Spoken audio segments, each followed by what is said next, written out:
பொதுவாக இந்த whey protein அட்வர்டைஸ்மெண்ட்ஸை social மீடியாவில் அதிகமாக பார்க்க முடியும். ஏன்னா அவங்களுக்கான டார்கெட் ஆடியன்ஸ் அங்கே தான் அதிகம். பட் என்ன கேட்டால் இந்த அட்வர்டைஸ்மெண்ட்டை ஃபஸ்ட்டு டிவியில் அவங்க டெலிகாஸ்ட் பண்ணணும். என்ன தான் அவங்களுடைய டார்கெட் ஆடியன்ஸ் சோஷியல் மீடியாவில் இருந்தாலும் அவங்களுடைய அம்மாக்கள் இன்னும் டிவி தான் பார்த்துட்ருக்காங்க. பொதுவாக ஒரு சில விஷயங்களை அம்மாக்களுக்கு புரிய வைக்கவே முடியாது. அதில் ஒரு முக்கியமான விஷயம், வே ப்ரோட்டீன் அப்படிங்கிறது வெறும் பால் பவுடர் தான். அது எந்த ஒரு ஸ்டெராய்டோ இல்லை ஹெல்த்துக்கு கேடான விஷயமும் கிடையாது.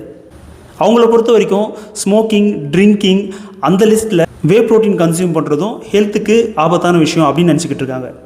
இதுக்கும் இந்த அட்வர்டைஸ்மெண்ட்டை டிவியில் ரன் பண்ணுறதுக்கும் என்ன சம்மந்தம்னு கேட்டிங்கன்னா, பொதுவாக அம்மாக்களோட லாஜிக் என்னென்னா, டிவியில் ஒரு அட்வர்டைஸ்மெண்ட்டை பார்த்துட்டாங்கன்னா அது ட்ரஸ்ட் வர்த்தி. டிவியில் வர எந்த இன்ஃபர்மேஷனையும் எந்த நியூஸையும் அவங்க ஈஸியாக நம்பிடுவாங்க. ஸோ இந்த ஆடை அவங்க டிவியில் பார்த்துட்டாங்கன்னா ஈஸியாக அவங்கள கன்வின்ஸ் பண்ணிட முடியும் வே ப்ரோட்டீன் அப்படிங்கிறது ஹெல்த்துக்கு நல்லதுன்ட்டு. வே ப்ரோட்டீன் ஆட் டிவியில் ஏன் ரன் பண்ணுறது இல்லைன்னு பெருசாக எனக்கு ஐடியா கிடையாது. பட் ரன் பண்ணாங்கன்னா கண்டிப்பாக நமக்கு ஹெல்ப்ஃபுல்லாக இருக்கும்.